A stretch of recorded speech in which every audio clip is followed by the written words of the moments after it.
Hugo Páez, ¿cómo estás? Buenos días, día del operativo de Hugo, ¿cómo estás? Buenos días, Carlos. Buenos días, auditorio. Muy bien, Carlos. Pues algunos analistas califican que Enrique Peña Nieto llega a la reunión del grupo de los 8, pues con esta sombra de la desaceleración económica en México.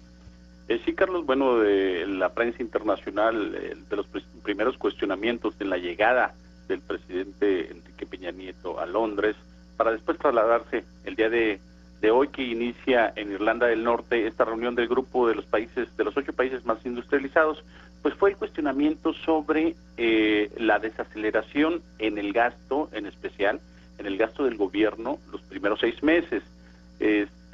Pues ahora Enrique Peña Nieto le toca la difícil tarea, hay que decirlo también, de ejercer un gasto eficiente a conciencia y a tiempo, tal como lo reclamó en el sexenio pasado Luis Videgaray y Enrique Peña Nieto al gobierno de Felipe Calderón.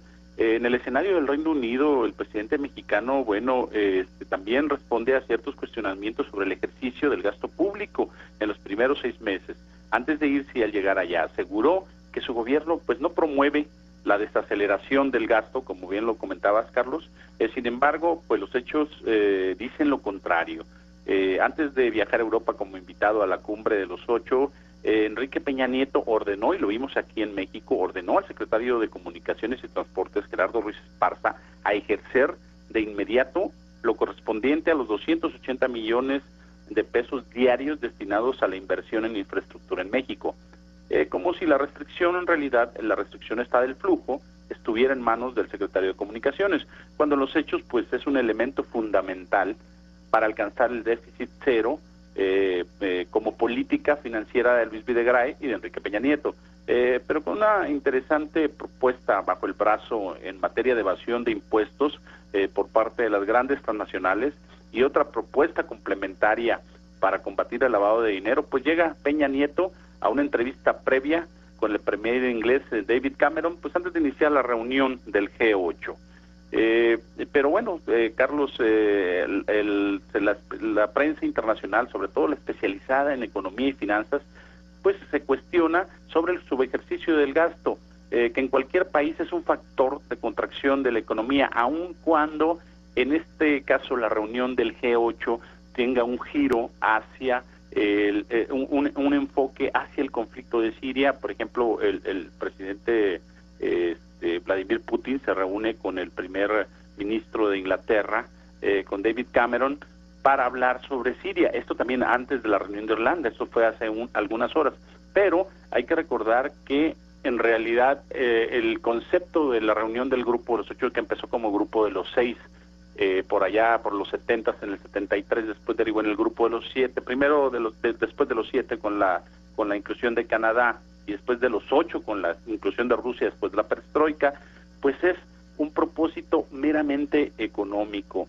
Peña dijo, no hay tal, antes de irse, no hay tal desaceleración. La desaceleración es normal al inicio del sexenio, pero esto pues obviamente es contra la percepción de empresarios mexicanos, de comerciantes, de proveedores que esperaban un inicio más alentador para la economía sin las fuertes restricciones. Voy a recordar, Carlos, una entrevista en el 2010 del entonces presidente de la Comisión de Presupuesto, Luis Videgaray.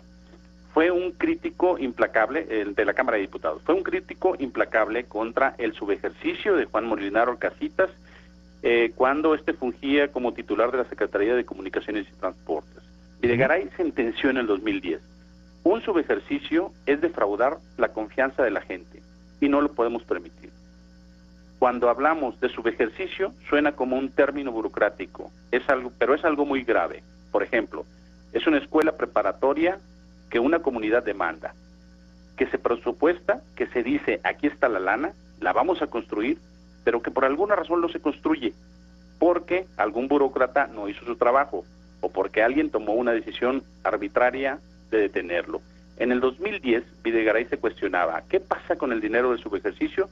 Pues la Secretaría de Hacienda se lo puede llevar donde quiera, a sus cuentas, fideicomisos, mandatos, y darle un uso completamente diferente. En ese entonces, dice Luis Videgaray, en el 2010, no estamos hablando de cantidades menores, sino de 100,000 millones 100 mil millones de pesos. Hemos encontrado cosas muy delicadas, la información que tenemos es un manejo francamente discrecional y cuestionable, aun cuando en ese momento también explicó Juan Molinar Casitas. Bueno, aquí prevalece también esta idea de normatizar y penalizar cuando no se ejerza el gasto público, cuando haya un subejercicio. Con el grupo de los 8 países más industrializados, México participa como observador, Carlos, observador activo de las grandes potencias económicas que vigilan los movimientos económicos y financieros de sus integrantes, y también pues de todos los aspirantes, de los países aspirantes que tratan de ingresar al club, como en algún momento lo fue Canadá, como en algún momento lo fue Rusia.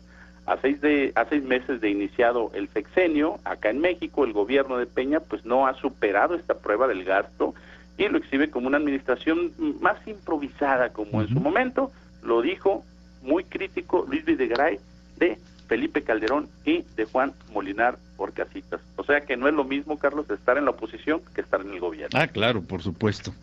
Muy bien, Hugo Páez, muchas gracias. Gracias, Carlos, gracias a tu auditorio. Gracias, muy